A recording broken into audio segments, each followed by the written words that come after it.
If you're like me and you're looking for some romance book recommendations that are non-YA, have substance, seem real, then I've got you. Since my frontal lobe development, romance as a genre, it just doesn't hit the same anymore. Like, you know what I mean? Especially the books that I used to love reading before, I don't think present me would be a fan. So, if you relate to any of that, I've got some quality non-YA book recommendations for you. If you're new here, this is what we do on this channel, so if that seems like your cup of tea, come along. Let's start with our book recommendations. I have 6 books here with me. I have 4 that I read on my Kindle, so let's begin. The first recommendation that I have for you is Funny Story by Emily Henry. So in this book, we're following Daphne and Miles, where Daphne moves to this new place for her fiance, and right before the wedding, that guy just decides that he's in love with his childhood best friend and dumps Daphne. Now, the only person who can relate to this predicament that Daphne has found herself in is the childhood best friend's ex-fiance, who is none other than Miles. They sort of strike this my enemy's enemy is my friend sort of friendship, and they start living together because, of course, Daphne is just new to this town. She doesn't have a place to stay in, so, situational proximity. And then to come off as not heartbroken, Miles and Daphne start posing for pictures together online so that they can show their exes that they're actually okay, they're doing well for themselves. And slowly this turns into real chemistry. So this is peak summer romance. With the romance, it also has a lot of emotions that we deal with. Emily Henry's books they come off as very summer happy vibes, but there's always more underneath the surface.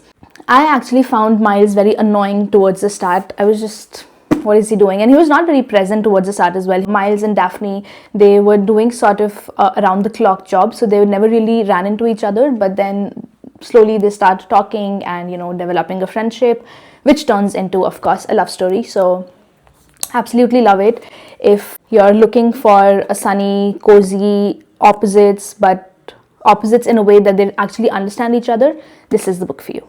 The second book that I have for you is Daddy Issues. Now, the book exactly is what it sounds like. Sam, our female main character, who is 26 years old, she is chronically unemployed. She's been living with her mom for almost 5 or 6 years. Her new neighbor, Nick, who is around 38 or 39, he has recently moved in to the house next door, and he has a 9-year-old kid, and he has that grounded, mature, grown-up energy, which of course Sam is lacking. So they keep running into each other and they develop a very genuine and a very organic friendship, and that turns into a slow burn age gap romance rather than it just being like a hookup or a one-night stand. Actually, it's not even close to a one-night stand. They have so much that they share with each other, they talk to, they have conversations, that it did not feel like that taboo age gap romance. The writing is extremely funny. It is a little chaotic as well, with that background of trying to figure your life out, of trying to find stability in your life. It's a very fast-paced book. I think I finished it within 2 days of starting it.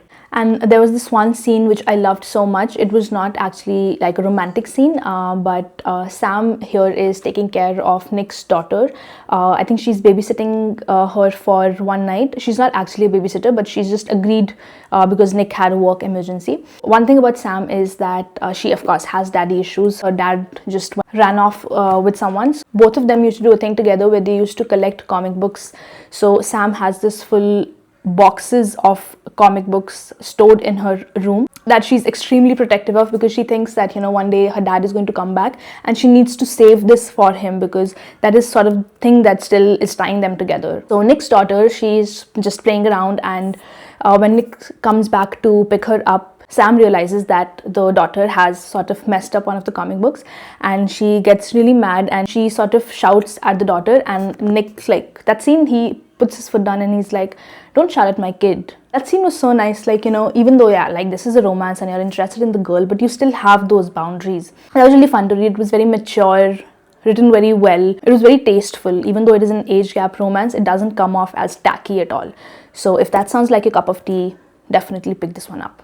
The next recommendation I have is First Time Caller. Now this book, I picked it up very randomly. In this book, we're following Aidan Valentine, who is a radio jockey, and he absolutely has unsubscribed from the idea of love. One day at his job, where he runs a romance hotline in the night, a young girl calls asking for dating advice for her mom. So that bit goes viral, and then the network is of course pushing Aiden to find who this lady is and then try to get her to come on the show, and they should milk that situation. So their on-air rapport, like, it is written so well. It's so cute, it's so sweet, it's very heartwarming. And their on-air chemistry, of course, everybody has picked up on it. You know, when you watch a show, you can just know that the actors have chemistry. It's just like that. When you listen to their conversations that they're having on the interviews, you can just figure out, like, it's so subtle, but it's so sweet. So if you're just looking for a very simple, plain romance book where somebody who's lost hope in love, they find love again, somebody who's gone through a heartbreak already,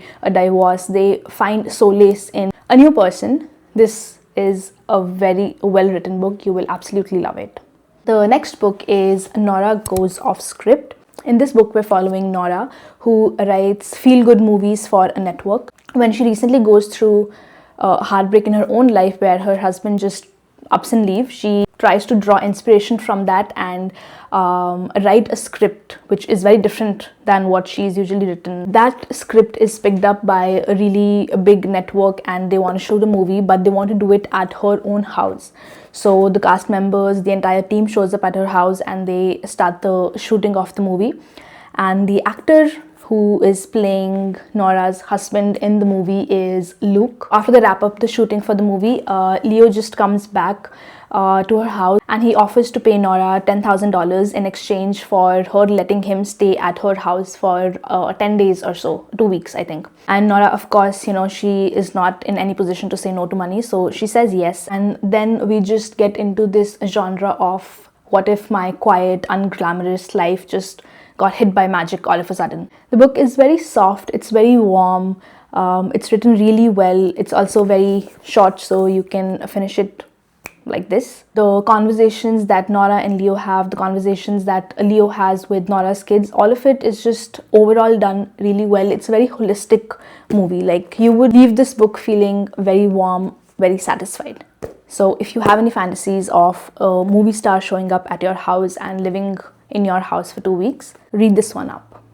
You can live vicariously through Nora because she has gone off script. Now, if you want your romance book to have lots of drama, for it to be written in a documentary sort of situation where you are invested from the start, then The Favorites is the book for you. This book, we're following Katrina and Heath, who are child figure skaters prodigies, and then they turn into ice skating partners, and then that leads to them being very bitter exes. And this full book is structured like a very oral history documentary. So you have interviews, you have gossips, you have people speculating on what could have gone wrong, why did they just stop participating in the Olympics, why did they give up the sport. So it's got a little bit more edge than just it being a plain rom-com. Almost every chapter, it's like, what?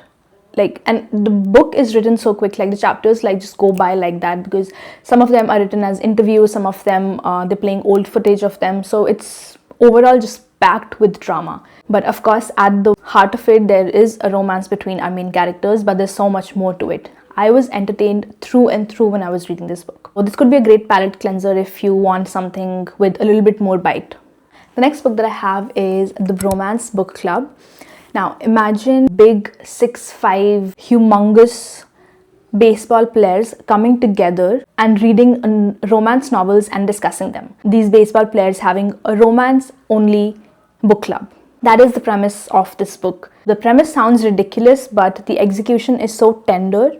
In this book, we're following Gavin, who is, of course, a pro baseball player, and one day, unexpectedly for him, his wife just tells him that she wants a divorce. She has been feeling very unfulfilled, very unseen in their marriage. So Gavin is, of course, taken aback. He has no idea. He had no idea that his wife was feeling this way all along. So then his teammate recruits him into this underground book club where all these men, they meet to read romance books, dissect them, and then try to execute that in real life and be better partners. So it's extremely sweet. Like, I was smiling through and through when I read this book. It's very funny, it's very warm, it has that found family, and surprisingly it has a real emotional depth underneath all the gimmick that the premise sounds like.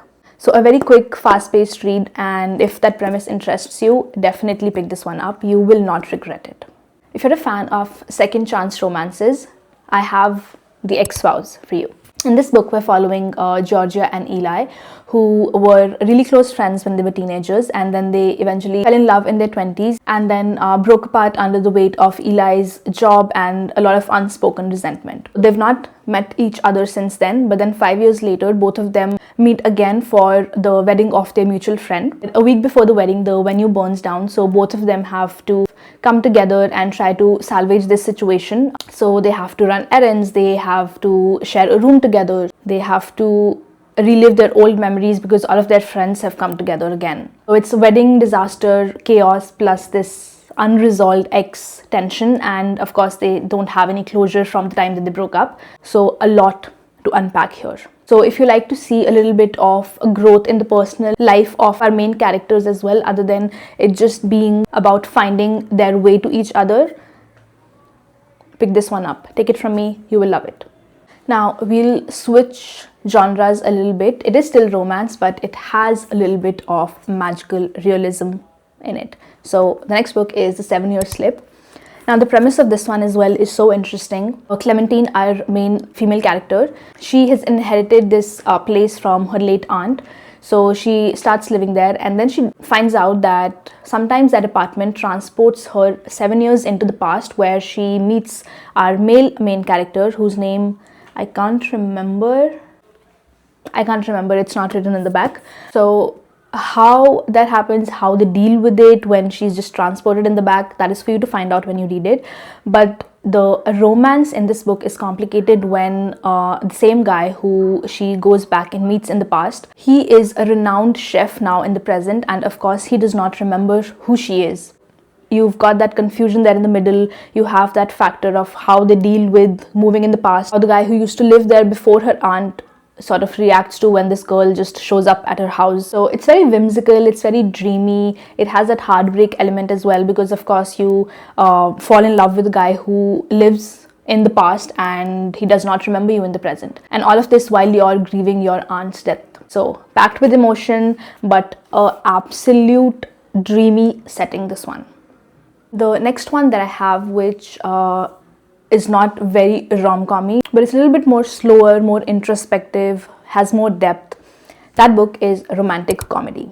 In this book, we're following Sally, who writes sketches for late night show. She writes these sketches, skits for that show. One of her sketches that she's written, that night's star guest and the musical guest is our famous actor Nora. When they're planning for the episode, when they're planning the shoot, they really hit it off. Sally has sworn off of love. She's gotten through a couple of heartbreaks and she's not interested in the idea of love. So they finished the shooting for that show, but then we hit the pandemic, and Noah and Sally, they still stay in touch through emails, and the banter in the book eats. It's so good and it's so real. Of course, there's chemistry between them, but Sally is questioning the fact that a movie star, an actor, if she's really cut out to be with somebody like that, or if he is even going to choose her. It's less like love at first sight, but more thoughtful, adult, processing your baggage, while still being swoon-worthy, no doubt, but it's more cerebral than your normal run-of-the-mill rom-com. You are fed up of just reading about plain romance and you want more substance, more depth, growth, banter.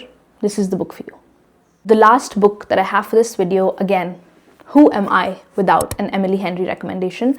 This is my top Emily Henry book. I love Happy Place as well. I loved Funny Story, but this one, just so good. The cover of it feels very beachy, given that it is called Beach Read, but there are punches to your gut packed in this book. In this book, we're following January and Gus, both of them writers. January writes rom-coms while Gus writes literary fictions, but both of them are sort of in a writing slump, and they sort of end up living next to each other for the summer. January, of course, is in a slump, and she's not been able to write anything since her father's death, so she's grieving that. Gus is also in sort of a similar situation, not with the family, but he is also not able to produce anything of value. They sort of strike this dare between them that January will try to write something dark like Gus does, and Gus will try to write something with a happy ending. They decide that they'll help each other along the way. That might help with their writer's block. So they take field trips together, they're doing tours, they are hanging out on the beach, just trying to help each other out genuinely. So it's a very OG comfort read for me, at least. I've read this book twice. Once I've read the book, and the second time I listened it to on audiobook, and hands down the audiobook experience was way better than when I had read it.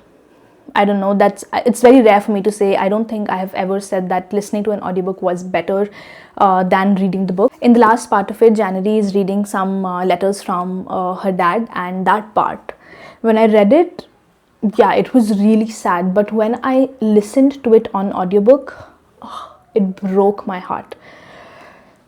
So this video should be your sign to start reading Emily Henry. I recommend all books by her other than Book Lovers and The Great Big Beautiful Life. Book Lovers I did not like.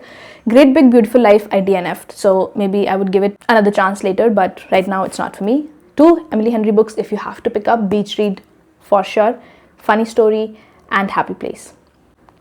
That was not part of the video, but in case you're interested and intrigued by why everybody calls Emily Henry the queen of romance, there's a reason for that. But yeah, those are some of my absolute favorite romance book recommendations for you. If you have something for me, I would love to know. I've just not been able to find any good romance, and these are the kind of books I like. I have moved on from the YA stuff. That's just not it for me, which checks out since I am 29 years old. So anyway, thank you so much for watching this video. Thank you for coming along, and I hope that this video remotely helps in you becoming a reader. I would love that. That would be the best thing that I can do in this world, leave my mark like that. So if you have read any of these, I would love to know what you thought. If you loved it, hated it, what are your thoughts? I will keep on making more genre specific recommendations, but until then, like, comment, share, and I will see you in the next one. Bye.